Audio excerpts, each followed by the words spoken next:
Hello everyone. अर्धवार्षिक के paper के लिए कक्षा 11वीं हिंदी विषय के कुछ महत्वपूर्ण प्रश्न आपको बताएंगे जिन्हें आपको ज़रूर पढ़ लेना है। तो चलिए देखिए। प्रश्न है, लोक लाज खोने का अभिप्राय क्या है? तो इसका उत्तर देखिए, लिखा लोक लाज खोने का अर्थ है अपने परिवार या कुल की मर्यादा त्याग कर घर छोड़ देना, साधुओं की संगति में रहना तथा समाज के बंधनों को तोड़कर जीवन व्यतीत करना। अगला प्रश्न है, रस के 4 अंगों के नाम लिखिए। ये भी बहुत ही महत्वपूर्ण प्रश्न है। तो रस के जो 4 अंग होते हैं देखिए, स्थायी भाव, विभाव, अनुभाव और संचारी भाव। अगला प्रश्न है, पथिकमन कहाँ विचरना चाहता है? तो इसका उत्तर देखिए, पथिकमन बादलों के ऊपर बैठकर नीले आकाश में घूमने का करता है। वह विशाल समुद्र में विद्यमान लहरों पर भी बैठकर घूमना चाहता है। अगला प्रश्न देखिए, राजस्थान में कुएं किसे कहते हैं? इसकी गहराई और व्यास तथा सामान्य कुओं की गहराई और व्यास में क्या अंतर होता है? तो इसका उत्तर देखिए, छोटा कुआं कुएं कहलाता है। इसे हम कुएं का स्त्रीलिंग कह सकते हैं। इसकी गहराई और व्यास में अंतर होता है। कुएं 100-200 हाथ तक खोदे जाते हैं, जबकि कुएं को 60 से 65 हाथ नीचे तक खोदा जाता है। कुएं का व्यास बहुत अधिक होता है। इसके विपरीत कुइयों का व्यास बहुत ही कम होता है। इसके कम व्यास के कारण पानी को वाष्पित होने से रोका जा सकता है। ये सभी इंपॉर्टेंट क्वेश्चन है। और एक ये है कि जैसे कुछ बच्चे केवल रियल पेपर ही देखना चाहते हैं, तो रियल पेपर के भरोसे बिल्कुल मत रहिए, क्योंकि अभी आपका वार्षिक एग्ज़ाम भी होने वाला, तो उसके लिए आपको तैयारी खुद से करनी है, इसलिए अपनी तैयारी खुद से करिए। अगला प्रश्न है, नमक का दरोगा कहानी में पंडित अलोपी दीन के व्यक्तित्व के कौन से 2 पहलू उभर कर आते हैं? इसका उत्तर देखिए, नमक का दरोगा कहानी में पंडित अलोपी दीन के व्यक्तित्व के 2 महत्वपूर्ण पहलू उभर कर सामने आते हैं। पहला, जब वह अपनी धुन के बल पर मुक्त हो जाते हैं, और दूसरा, वह बंसीधर की ईमानदारी तथा धर्मनिष्ठता से प्रभावित होकर उसे अपने यहाँ उच्च पद पर आसीन करते हैं। तो ये इसका आंसर हो गया। अगला क्वेश्चन देखिए, ये सभी बहुत ही इंपॉर्टेंट क्वेश्चन है। प्रश्न है, लता मंगेशकर को बेजोड़ गायिका क्यों माना गया है? कोई 3 कारण लिखिए। तो लता मंगेशकर को बेजोड़ गायिका जो कहा जाता, क्यों कहा जाता, देखिए का नंबर है, उनकी सुरीली आवाज़ को ईश्वर की दत्याग करके निखारा है। उनके गायन में जो गानपन है वैसा किसी अन्य में नहीं मिलता, ये अगला है। ग नंबर में उच्चारण में शुद्धता और नाद का जैसा संगम है, जैसी भावों में निर्मलता है, उसने लता जी को सभी अन्य गायिकाओं से अलग बना दिया है।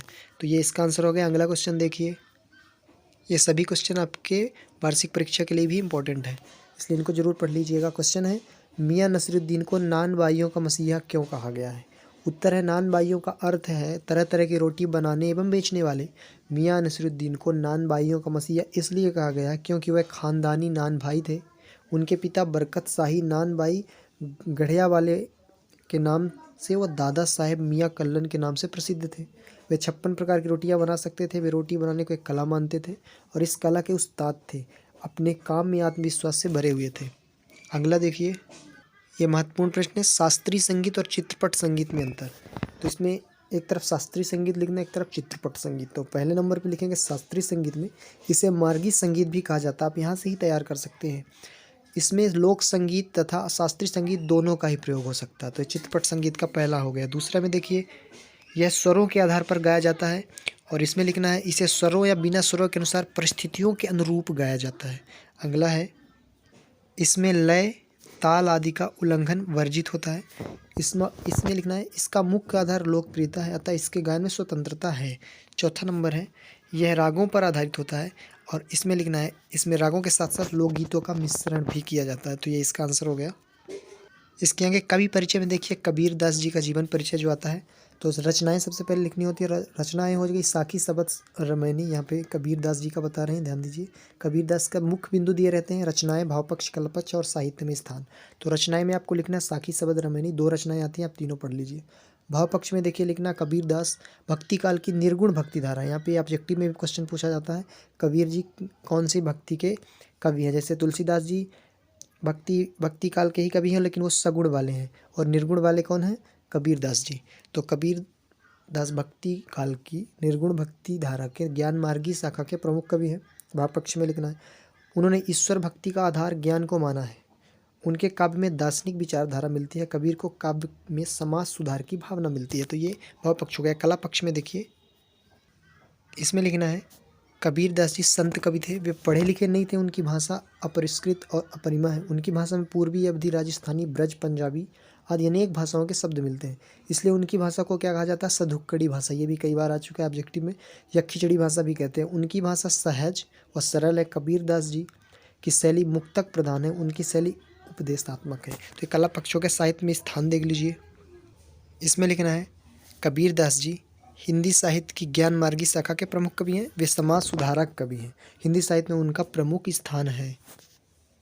कुछ और इम्पोर्टेंट क्वेश्चन है, जैसे भ्रांतिमान अलंकार के बारे में पढ़ लेना है। भ्रांतिमान अलंकार क्या होता है? जब किसी वस्तु में अन्य वस्तु का कुछ सादृश्य होने के कारण भ्रम हो जाए, ऐसा प्रतीत होने लगे कि वह अवास्तविक वस्तु ही है, जबकि वास्तव में वस्तु नहीं, जबकि भ्रांतिमान अलंकार होता है।